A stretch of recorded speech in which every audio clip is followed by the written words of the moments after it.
Well, welcome to term 3, and we've had a great start to the term, but just looking back, there's been so many things that our students have been involved in. We had Beano Day, which was once again a highlight where students raised over $11,000 for local and international charities. Can the Chapel once again raised a huge number of cans for Anglicare, which supports the work of the disadvantaged and the homeless in Ballarat.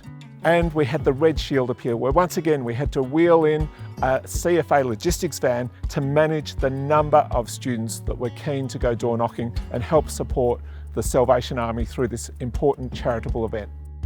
Eat Up, where our Year 7 students make sandwiches for local disadvantaged students in other schools, hit a milestone with 50,000 sandwiches now made for hungry kids in local schools. Our students enjoyed celebrating Reconciliation Week, which was highlighted with the long walk and a Facing Up event in the WCPA. Our Year 12 Nevitt students gathered together to host the MND Big Freeze event to support the fight against MND. In sport, our girls and boys AFL teams have enjoyed playing heritage matches, with the girls, intermediate and senior teams both progressing to the Herald Sun Shield competitions, and the boys face up for the first time in 61 years in that same competition. In the netball, our girls' second, thirds and fourths all came away with Bath Shields, and the firsts narrowly missing out but playing valiantly to finish their season on a high. Our Jeep trip somehow has been running for 35 years, and over 100 Year 6 students headed off to Tasmania to enjoy a week away exploring all the sights and sounds of northern and southern Tasmania. We began the term with Fame the Musical, and what a performance that was, with such depth of talent across the cast and crew. The newly launched Academy, which creates pathways in sound production and performance for students wanting to do a VET pathway, is now available to not just students from Ballarat Grammar, but also students across Ballarat. House Chorals was just a festival of performances, with the highest standard of competition we've seen in any recent years. And Grammar in Concert was just the grand final of grand finals for all those involved in music and performance across our school. Stunning performances and an outstanding evening of entertainment for everyone who was an audience member. Well, I'm here with Jill Coote. Jill, 3 big things to update us on in careers and Round Square. Firstly, that South African trip to St Stithians, how'd that go? Oh, we had a fantastic time. Took 12 Year 10 and 11 students and spent 12 wonderful days at St Stithians. Went safari, we went to Cape Town, covered a lot of the ideals and brought back some wonderful memories from the trip. Yeah, great. And then we had the Round Square dance.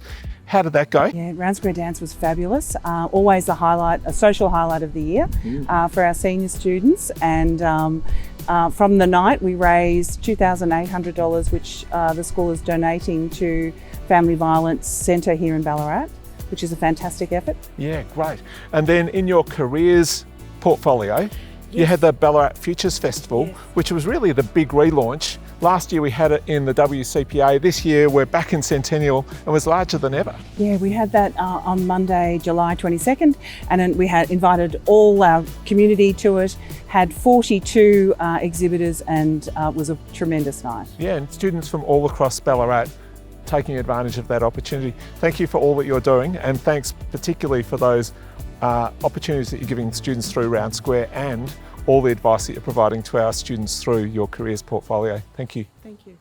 Well, what an incredible week in the junior school with the art exhibition that you can see all around me here, and some of our talented artists admiring their own and others' work whilst we're here. A beautiful exhibition that was carefully curated by Jackie White, by Lauren Layton and by Tanya Lee, and our gratitude to them for the mountain of work that was involved in that. We also had the PYP Evaluation, a 4-yearly event that evaluates how we are applying the primary years program to our junior school.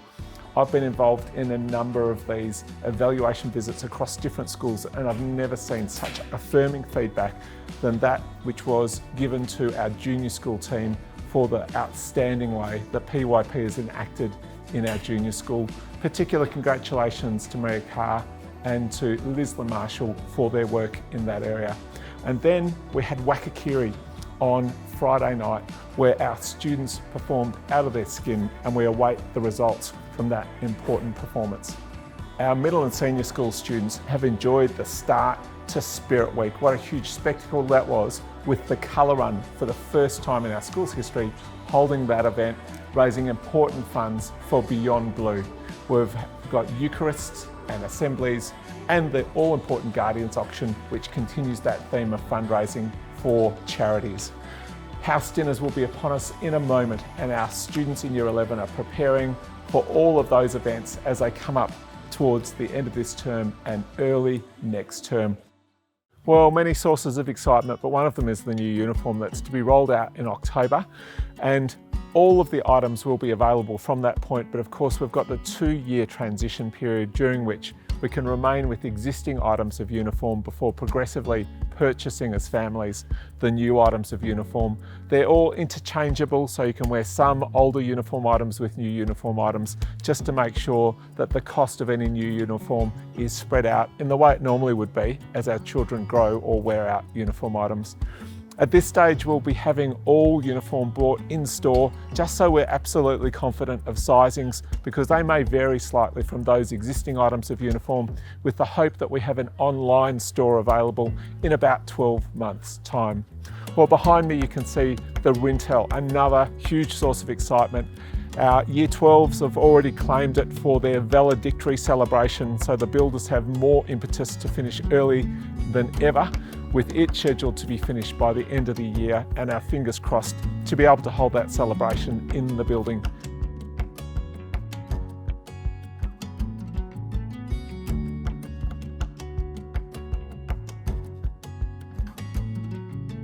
We've also got the Borders quadrangle, which has been completed now, and we've got cladding going on Woodbridge just to make that in fitting with the remainder of the Borders quadrangle, and a new residence for the assistant head of house of Wigan.